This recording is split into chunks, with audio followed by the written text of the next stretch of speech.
So here we are beside Dixon Park, and this is where they normally have the fall fair, and they have baseball games here. And it is right by the river. You can see the GCI High School across the road. There's a park here. This is a very, very popular park. In the winter, people come and toboggan down this hill. We're sort of heading towards the Blair Road Neighbourhood, which is part of West Galt on the neighborhood map. We're on Park Street currently. There's some very nice houses here. These houses are fairly old, and they all have a little bit of a different flair to them. Popular neighborhood, very close to downtown, and very charming, I would say, with these sort of like bungalow style houses. They're not too small. They're not exactly like, I don't know if this qualifies wartime. There's a house for sale right there. But yeah, we're sort of proceeding into the Blair Road neighborhood. Blair Road is a road that kind of extends out into the municipality of Blair, which is just like 5 minutes down the road here. So Blair is down Blair Road, and in the direction of that would be, I guess, north, maybe, because you're heading towards Kitchener and Doon, and then you kind of intersect with Homer Watson. You're at Conestoga College at that point. So in this direction, if you were to drive for 10 minutes, you would arrive at the 401 overpass that basically overlooks the college, Conestoga College. And so right now I'm just kind of cruising around this neighborhood, getting a little peek at some of the properties here. Again, this neighborhood, yeah, we're coming up to Blair Road here. And there's a school, actually, Blair Road School, which is in this neighborhood, probably like a minute from here. There's a train bridge over there. This is a neighborhood that I frequently am walking and biking in. There's a bike right there. The community is very close-knit. There's green space everywhere. There's people everywhere.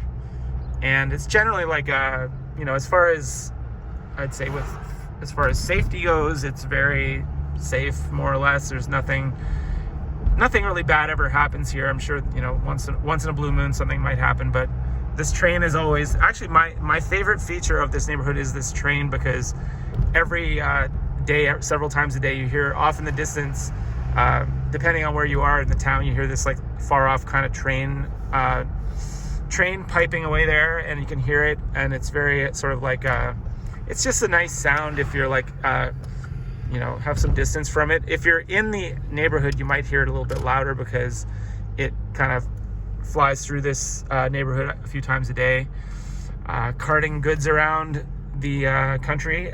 And so I think we're coming up to not Blair Road School. Is this Blair Road School? I think it is actually Blair Road School. It's just a different angle than I'm used to, but school is, I guess, still like hasn't quite got, I guess it got out and they're doing some kind of activity, but people, yeah, they just hang around here all the time, just on the grassy slopes and whatnot. The streets are there's different types of housing here. This isn't the most affluent neighborhood in the entire city, but it is a, sort of middle class neighborhood, I guess. It's everyone here is, got a job and basically tends to their property, and there's generally no funny business here.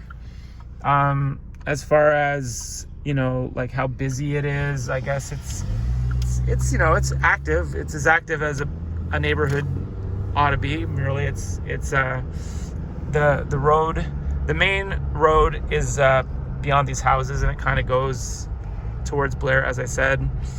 And now we're just kind of skirting around. There's Blair Road School. Get a little shot of that. It's got solar panels on the roof. Solar panels. It's a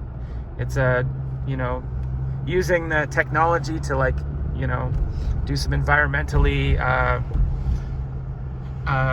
sound, smart decisions there.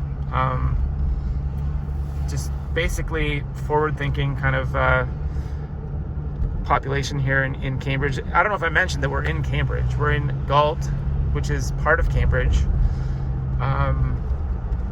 And Galt is the biggest of the three municipalities that are in Cambridge. There's also Preston and Hespeler, which are, attached. They're all sort of like conjoined and very sort of like connected, so that when you're in Cambridge, you kind of pass between Galt, Preston, and Hespeler without really knowing it. There might not be a sign or anything, but yeah, this is Sunset Boulevard. I've spent some time in these neighborhoods. I've friends of mine have lived here that kind of have gone to either GCI or Southwood. Southwood is, 5 minutes behind us. Southwood's a high school. GCI is a high school. Blair Road is a public school, like elementary, probably up to grade 6 or 8 or something. And then after that, they go to, GCI or Southwood, or perhaps there's a number of schools in the area. There's also St. Benedict's, Glenview High School. Yeah, so people kind of like break off at that point and go to one of the high schools, depending on where they are. This is a very nice neighborhood. This is one of the most scenic sort of neighborhoods if you're heading out towards Blair Road, which currently that's what's happening. We're heading there right now. And but then we're gonna sort of jump off and go down Princess Street here and not quite make it over to the little highway that's over there. Now we're up in on Princess Street. There's a lot of this sort of heads back towards some of the green space that is in Cambridge. Behind this neighborhood, there's actually Langdon Hall. If you go further down this road, you'll see, just trying to get some good shots here of the houses. Yes, there's some very nice houses here. Yeah, this road is a little bit hidden. There's a really interesting house right here coming up on the right that I see. I think it was for sale, or one of these really interesting houses was for sale at some point. This is a very interesting house, sort of like a new sort of architecture, sort of like a Frank Lloyd Wright type of building. But it's a house, and it's just here tucked away on the street that is, heading up towards this new development.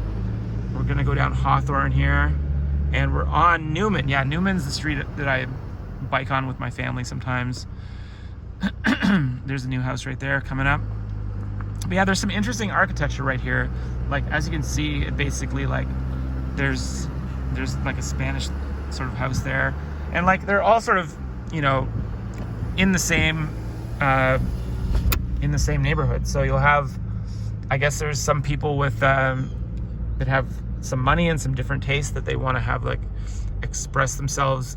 Usually in neighborhoods, they don't have these sort of very kind of unique houses that just pop up in the middle of the neighborhood. They're usually pretty uniform. But sometimes in this particular neighborhood, because it's a little off the beaten track, there's you'll find that there's other there's just some flair to this neighborhood. There's people that have different stuff on their lawn, and different bushes even. It's just very diverse in terms of the just even what's people are growing on their property. Now we're at Roslyn Road here, just kind of meandering through the neighborhood. There's a very nice park up ahead that I bike through all the time. Again, my name's Dave, and I'm Devil's Glen. Devil's Glen, yes. It says Dom Park. No, but Devil's Glen is part of this whole area. Yeah, we're in the Devil's Creek sort of area, basically getting, because Devil's Creek is sort of along the train tracks, and it basically, there's if you go down to the river, there's Devil's Cave, which is part of the, I don't know who named it, the Devil's Glen or whatever, but part of the whole Devil's community, whatever. So there's the Devil's Creek, Devil's Glen, and as far as it being called Devil's Creek. It's just a creek. There's really nothing. I think someone just gave it a a saucy name, but it's it's a nice trail. We're gonna kind of bump into it up here when we go by the school. But the trail that goes from Devil's Creek along over to Blenheim Road is like a 10-minute bike ride through the brush. There's a lot of brush around here, like forest. There's some new houses here. We're getting into the new development that just popped up here. I'll probably do another video of this new development at some point. Kind of keep it separate maybe, but the new development is over there. It has a name, I can't recall it off the top of my head, but this is the Devil's Creek section here.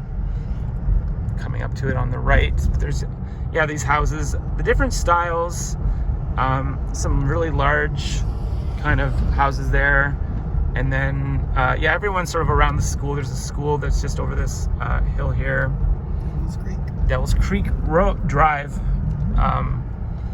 and it's so that's like the theme, I guess. Erratic rock. An erratic rock. We like to point that out because we're in the Carolinian zone. And those rocks have they move by the glacier. Yeah, they move by the glacier, and that's how they get here. They're not necessarily they're too big to get put on a truck. There's St. Augustine Catholic School here, which is a very wholesome school that is whenever I'm biking, I sort of end up kind of going around this sort of path here, and there's always people hanging around. This is the path. Devil's Creek down there. That's Devil's Creek, and it kind of goes over that way too. And it's very scenic, and Lots of walkways. lots of different trails, and what do you call those things? Catwalks or whatever they're called. Lots of different little walking areas. Watch out for that vehicle there. And school, I guess, just got out, so people are kind of strolling around. But I was gonna say, with the Devil's Creek Trail, there's a river trail up over that way, which is like 1 minute that way. Go up that way. And we're gonna kind of head up towards the cemetery. Another train bridge is the same connecting train bridge that we saw earlier. Goes from London right through Cambridge to Toronto. Oh, it starts in London? Mm-hmm. Oh, okay. We're going on Kenmore Avenue. It's a really The old farmhouse is on the left. What old farmhouse? The one that was here before anything else. Oh, it's still there? Is that it? Right up there. The old farmhouse, folks. There it is. Yep. Here before all the rest. I don't know how old it is. Rose Hill. Rose Hill. That's the name of the farm. Interesting. So a slight historical, tidbit there. I was going to say with the Devil's Creek Trail, the only complaint I have about some of these sort of areas around here is that if you go at the certain time of year, you might want to have some bug spray on, because there are these horse flies and black flies and deer flies that will chase you. Especially when you're close to the Devil's Marsh here. Yeah. Devil's Creek Marsh, which is all down there. Yeah, it's the marshiness of the moisture that basically brings out these bugs, and they will chase you for like a mile. They're really hungry and they want to bite you. That marsh that's in this Blair Road neighborhood, it's quite large, has the creek going through it, the Devil's Creek. But a few years back, the city was going to destroy the marsh and put in housing, and then the people that lived in this area protested and stopped them from doing that. What were they going to do? They were going to build on it or something? Build houses and destroy the marsh. Well, they managed to build that development that's sort of near the marsh, right? The one that's up yonder. There's another giant rock. That development, even though they basically built a huge development, which I'll do in another video, there's still marshy parts of that development. You can't cover up this marsh because it's a marshy area. But my pet peeve is really the bugs that start coming out in about 1 week from now. They'll be the mosquitoes are already out. Stop the camera.